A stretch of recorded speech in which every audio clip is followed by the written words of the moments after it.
교회력에 따른 PPT 매일 말씀 묵상 2021년 3월 24일 수요일입니다. 오늘의 말씀 학개 2장 1에서 9절 20에서 23절 요한복음 12장 34에서 50절입니다. 오늘의 말씀 첫 번째 본문 학개 2장입니다.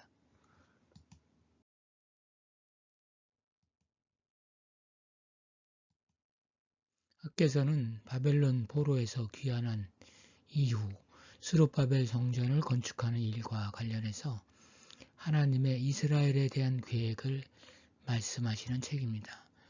스룹바벨은 다윗의 후예 스알디엘의 아들로 예수님의 조상입니다. 스룹바벨은 바벨론 포로 시절에 태어나 양을 치다가 바사왕 고레스가 유대인을 석방하여 귀화시킬 때 5만여 명의 동족과 대제사장의 아들인 예수와와 함께 예루살렘에 귀환하여 새 성전의 기초를 놓기 시작했습니다. 느부갓네살이 약탈한 성전 기명을 찾아 돌아와 먼저 번제단을 세우고 예루살렘 성벽을 재건하였습니다. 스룹바벨의 성전 재건 사역은 대적들의 모함으로 일시 중단되었고 다리오 2년에 작업이 재개되어 4년 후에 완공되었습니다. 학개 선지자는 성전을 재건한 스룹바벨을 하나님의 종이라고 부르며 하나님의 날에 인장을 삼을 것이라고 하였습니다. 즉 스룹바벨을 하나님의 인장으로 삼겠다는 말은 그의 할아버지인 여호야긴을 오른손의 인장 반지로 삼았다가 이를 빼내어 느부갓네살에게 넘겨준 것을 다시 빼내어 다윗 왕가인 스룹바벨에게 돌려준다는 말입니다. 곧 학개 선지자는 스룹바벨을 장차 오실 메시아를 예표하는 것으로 보았던 것입니다. 하나님의 성전 건축과 관련된 일을 스룹바벨과 학개에게 그리고 백성들에게 분명하게 알리고 있습니다. 예를 들어 일곱째 달 곧 그 달 21일은 초막절의 절정인 마지막 날입니다. 그날은 여름 추수를 마친 유대인들이 가장 많이 모인 날이었습니다. 바로 그날에 여호와의 말씀이 선지자 학개에게 임하여 수많은 사람들이 들을 수 있도록 하였습니다. 성전 건축은 신속하게 진행되었습니다. 학개의 동료로 한 달 동안 세운 성전은 솔로몬 성전과 비교할 때 너무나 초라했습니다. 아주 어렸을 적에 웅장하고 화려한 솔로몬 성전을 본 노인들은 재건된 성전을 보면서 실망하였을 것입니다. 3절에 반영된 이러한 혹평과 침체된 분위기가 성전 건축 작업의 진행을 문제시하거나 방해하였습니다. 학개는 스룹바벨과 여호수아와 이 땅 모든 백성에게 스스로 굳세게 하라고 권고하고 있습니다.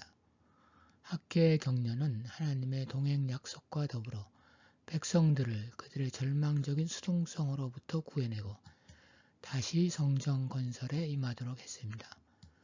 성전 건설에 매진할 수 있는 근거는 하나님의 동행 약속과 임박한 미래에 일어날 하나님의 세계적인 행위의 약속입니다.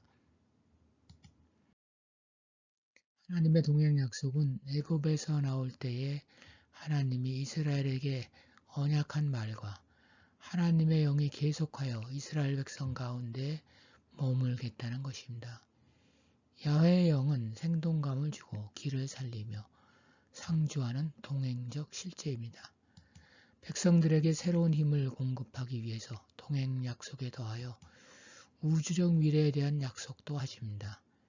야훼의 도움은 하늘과 땅만이 아니라 바다와 육지를 동원하는 전 지구적인 것입니다. 야훼는 우주를 흔드는 것을 넘어 만국을 진동시키겠다고 말합니다.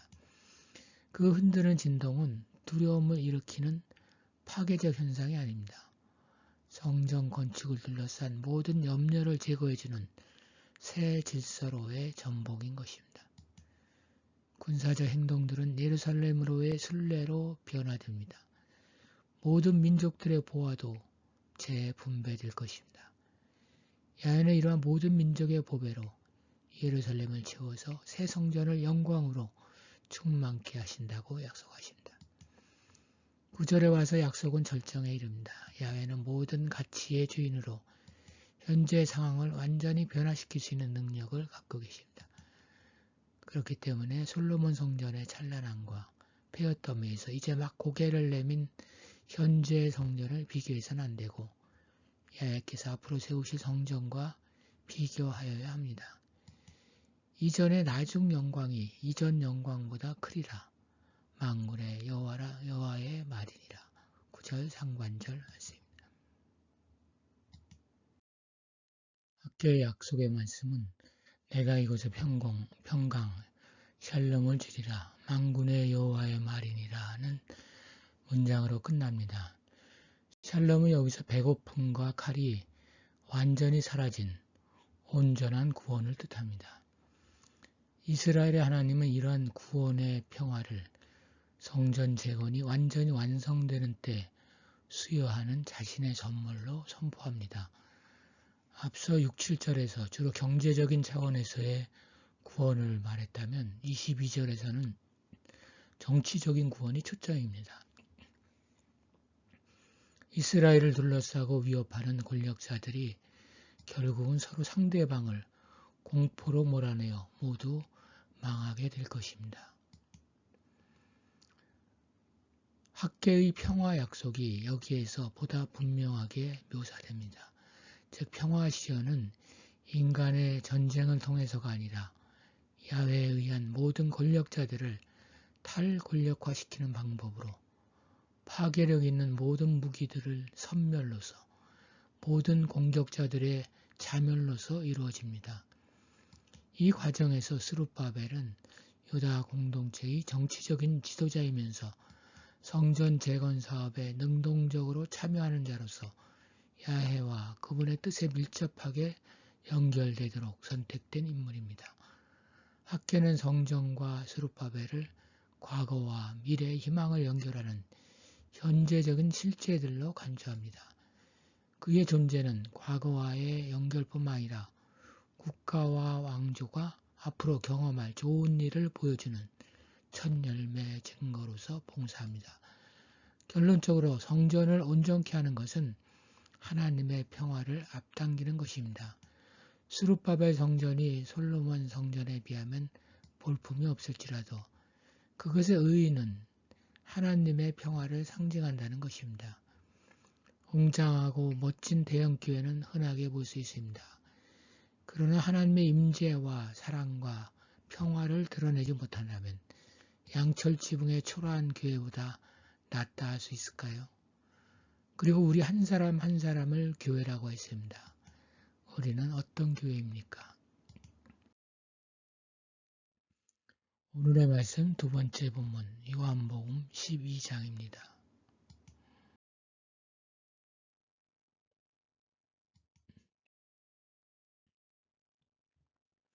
예수께서 이 세상에 오신 것은 사람들의 영혼을 구하기 위한 것입니다. 이제 그 구원을 위한 지상의 사역도 끝나가고 있습니다. 예수님에게 그것은 위기의 순간이고 고난의 시간입니다.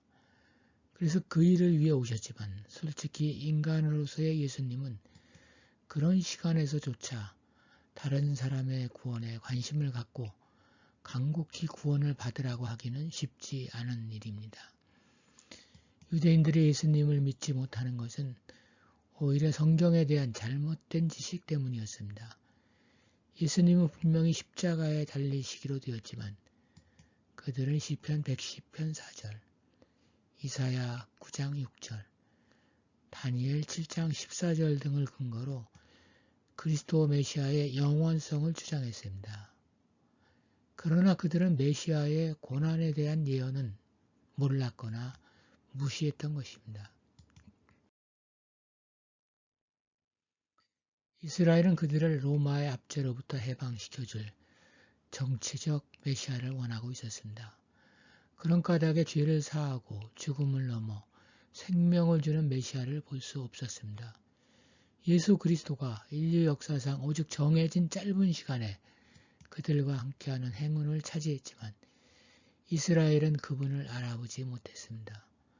그렇게 수많은 기적을 행하셨지만 그들의 마음은 닫혀 있었습니다. 눈이 있어도 보지 못하는 어두운 세계에 있었기 때문입니다. 이들은 예수께서 무슨 말을 해도 안 믿었을 것입니다. 예수가 믿겨지는 것은 감사한 일입니다.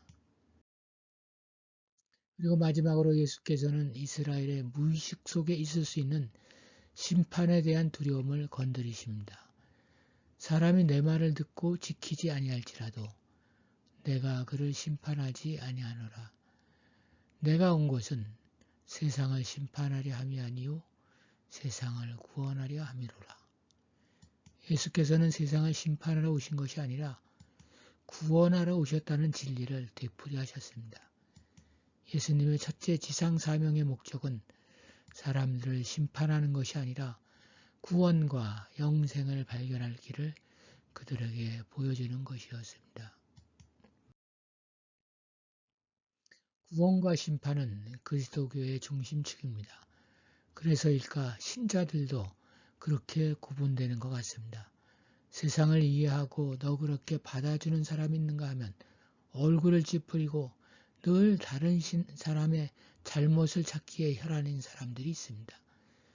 그리스도인은 당연히 심판자로서 정죄하는 입장이 아니라 이해하고 너그럽게 용서하고 사랑하는 입장에 서야 합니다. 그런데 그분이 다시 오실 때 예수님의 주된 목적 중 하나는 심판이 될 것입니다. 사람들은 예수님을 영접하거나 순종하지 않았으므로 정죄를 당하게 될 것입니다. 그 심판날에 예수를 영접하고 그분의 길을 따라 산 사람들은 부활할 것입니다. 그리고 예수를 거부하고 자기가 좋을 대로 산 사람들은 영원한 형벌을